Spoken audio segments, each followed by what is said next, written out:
الحمد للہ نحمده ونستعینه ونستغفره لا الہ الا اللہ وحدہ لا شریک لہ۔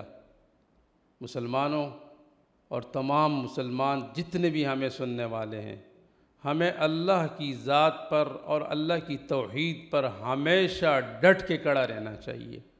اللہ کی توحید کیا ہے؟ اللہ کو ایک ماننا، اور اللہ کے ماں سوا جتنے بھی مخلوق ہیں، جتنی بھی طاقتیں ہیں، چاہے وہ ظاہری ہے باطنی ہیں، یہ سارے کے سارے ہمارے رب کے قبضے میں ہیں۔ اسے کہتے ہیں توحید۔ یہ ایمان ہو کہ ان تمام کائنات کے خالق و مالک صرف ایک ہی رب ہیں، وہ ہے اللہ۔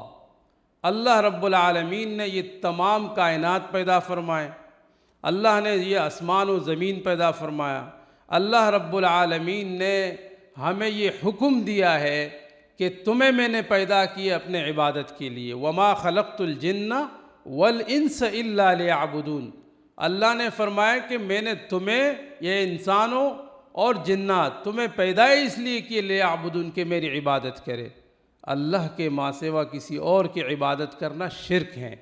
آپ دیکھیں حضرت ابراہیم علیہ السلام، رسول اللہ صلی اللہ علیہ وسلم کی جد، اور ہم سب کے جیسے انسان، یعنی رسول اللہ صلی اللہ علیہ وسلم اور اس کے بعد کے جتنے بھی سلسلہ آیا انبیاء علیہ السلام کا، حضرت ابراہیم علیہ السلام نمرود کے مقابلے میں اللہ نے پیدا فرمایا عراق کے شہر بابل میں، اور نمرود کی پوری دنیا کے اوپر حکومت تھی، پوری دنیا کے اوپر۔ اللہ نے اس شہر کے اندر جہاں نمرود رہتا تھا، حضرت ابراہیم علیہ السلام کو پیدا کیا۔ ابراہیم علیہ السلام نے توحید کی بات کی، اللہ کی وحدانیت کی بات کی۔ نمرود نے کیا کیا تھا؟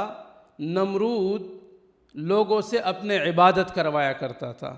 نمرود تھا تو انسان تھا، تو بندہ اللہ کا، لیکن اپنے آپ کو خدا کہتا تھا، اور لوگوں سے کہتا تھا کہ میری عبادت کرو۔ لوگوں کے اوپر ظلم، شرک اور بدعات، یہ ساری چیزیں عام تھی، یہ اندھیرا تھا۔ ابراہیم علیہ السلام آئیں، قرآن کریم میں یہ واقعہ تفصیل کے ساتھ ذکر ہے۔ ابراہیم علیہ السلام نے نمرود کا مقابلہ کیا ڈٹ کے۔ نمرود نے طرح طرح کی تکلیفیں دی حضرت ابراہیم علیہ السلام کو۔ آگ کا جو واقعہ ہے وہ آپ سب کے سامنے ہے، قرآن کریم میں اس کا ذکر ہے، احادیث کے اندر واقعات ہیں کہ ابراہیم علیہ السلام اللہ کی توحید کے لیے ڈٹے رہیں اور اللہ کی توحید کو بیان کرتے رہیں۔ اللہ رب العالمین کی توحید پر اپنے کسی بھی قربانی سے دریغ نہیں کیا۔ اس میں سبق یہ ہے ہم سب کے لیے، تمام مسلمانوں کے لیے، کہ مسلمان کا عقیدہ جو ہے وہ صاف اور پاک ہونا چاہیے اللہ رب العالمین کے ذات کے اوپر، کہ اللہ واحد لا شریک ہے۔ قل هو اللہ احد اللہ الصمد، اللہ بے نیاز ہیں۔ اللہ کے ماں سوا جتنی طاقتیں ہیں، یہ ساری کی ساری اللہ کی قبضہ قدرت میں ہیں۔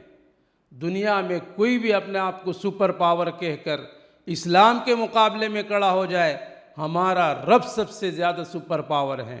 ہمارے رب کے پاس اللہ اکبر، یہ جو نعرہ ہے اللہ اکبر کا، اس کے اندر جذبہ ہے، ولولہ ہے، طاقت ہے، قوت ہے، عظمت ہے، الفت ہے، اللہ کی کبریائی اور بڑائی ہے۔